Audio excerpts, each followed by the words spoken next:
Hello friends, welcome to यज्ञ investment academy और tax Thursday में आप सभी का स्वागत है। दोस्तों, आज का हमारा टॉपिक है TCS on credit card payments.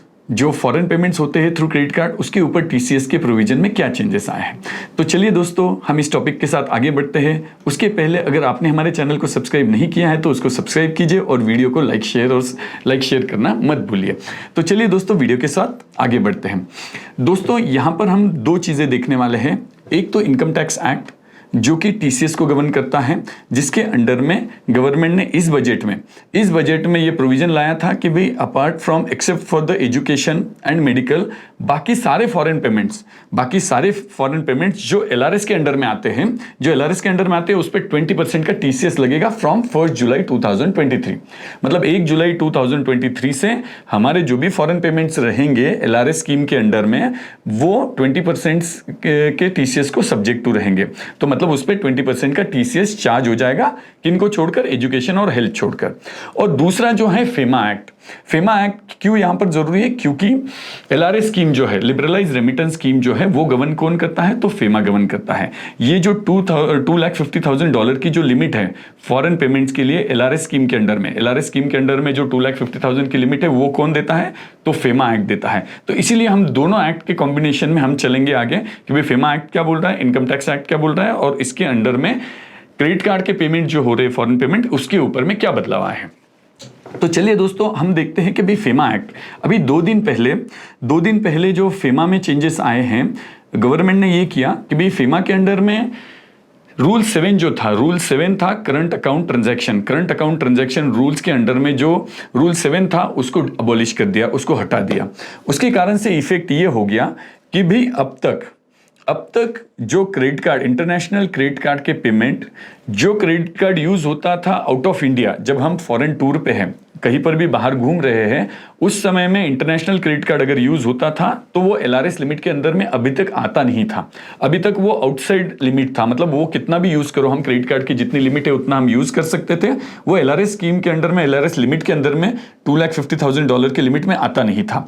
पर क्योंकि ये रूल अबॉलिश कर दिया, रूल 7, उसकी वजह से ये हो गया है कि बे वो जो एक्सक्लूजन था कि भाई international credit card used while the person is outside India, तो वो रूल हटने के कारण से, वो एक्सक्लूजन हटने के कारण से अब सारे इंटरनेशनल क्रेडिट कार्ड के ट्रांजैक्शन जो भी होंगे, जो मैं फॉरेन पेमेंट के लिए कर रहा हूं, वो कोई भी यूज के लिए हो सकता है, मेरे पर्सनल परचेसेस के लिए हो सकता है, मैं जब फॉरेन में हूं तब कोई मैंने अगर यूज किया है, except for the business transaction इसमें कवर नहीं होते। बिजनेस ट्रांजैक्शन तो अनलिमिटेड ओपन है, ये पर्सनल ट्रांजैक्शन के लिए होता है।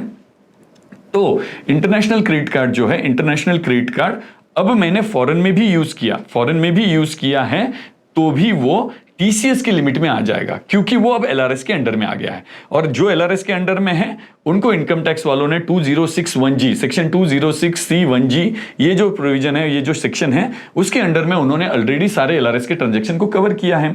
तो उसमें सिर्फ लोअर रेट से क्या थे, एजुकेशन और हेल्थ, उसको हम अभी टच नहीं कर रहे हैं। जो अदर ट्रांजैक्शन है उन सब पे टीसीएस 20% लगने वाला है। तो बिकॉज गवर्नमेंट ने ये रूल 7 अबॉलिश किया, उसकी वजह से जो भी इंटरनेशनल क्रेडिट कार्ड के फॉरेन पेमेंट्स होने वाले हैं, इंटरनेशनल क्रेडिट कार्ड से जो फॉरेन पेमेंट्स हो रहे हैं, वो सारे एलआरएस लिमिट के अंदर में आ गए। और उसके कारण से अब उन पर 1 जुलाई 2023 से 1 जुलाई 2023 से उस पर टीसीएस लगने वाला है, वो भी 20% से। तो ये बहुत क्लियर कर दिया गवर्नमेंट ने। अब कुछ लोगों को ये क्वेश्चन हो सकता है कि भाई ये जो रूल 7 है, ये रूल 7 किस लिए था? कि भाई मैंने इंटरनेशनल क्रेडिट कार्ड यूज किया while I am outside India. मैं जब फॉरेन टूर पे हूं तब मैंने इंटरनेशनल क्रेडिट कार्ड यूज किया, तो ही वो ट्रांजैक्शन एक्सक्लूडेड थे एलआरएस लिमिट के अंदर में। पर इंटरनेशनल क्रेडिट कार्ड मैंने इंडिया में बैठकर ऑनलाइन शॉपिंग के लिए अगर मैंने यूज किया है, मैं ऑनलाइन कोई पर्सनल शॉपिंग कर रहा हूं और वो इंटरनेशनल क्रेडिट कार्ड के थ्रू कर रहा हूं, फॉरेक्स पेमेंट करके, फॉरेन पेमेंट करके, तो वो ट्रांजैक्शन तो ऑलरेडी वैसे भी एलआरएस लिमिट में था और उस पे तो वैसे भी 20% का टीसीएस 1 जुलाई से वैसे भी लगना था। ये 2 दिन पहले जो रूल अबॉलिश हुआ है वो होता या नहीं होता, तो भी मैं अगर इंडिया में बैठकर कोई फॉरेन पेमेंट करता हूं, क्रेडिट कार्ड यूज करता हूं, तो वो वैसे भी टैक्सेबल था ही, वो उसको वैसे भी 20% का टीसीएस लगना था। पर अब इतना हो गया कि जब मैं फॉरेन में हूं, जब मैं बाहर आउटसाइड इंडिया हूं, उस समय भी अगर मैं क्रेडिट कार्ड को यूज करता हूं तो वो भी अब टीसीएस के लिए एप्लीकेबल हो जाएगा। तो होप दोस्तों आपको ये क्लियर हो गया होगा कि भाई हमको अब क्रेडिट कार्ड यूज करने पर कब टीसीएस लगने वाला है, ये हमको क्लियर हो गया है कि भाई इंटरनेशनल क्रेडिट कार्ड जब मैं कभी भी, अब इंडिया में हूं या आउटसाइड इंडिया हूं, कभी भी अगर मैं यूज करूंगा तो मुझे उस पर 20% का टीसीएस लगने वाला है। थैंक यू दोस्तों फॉर वॉचिंग द वीडियो।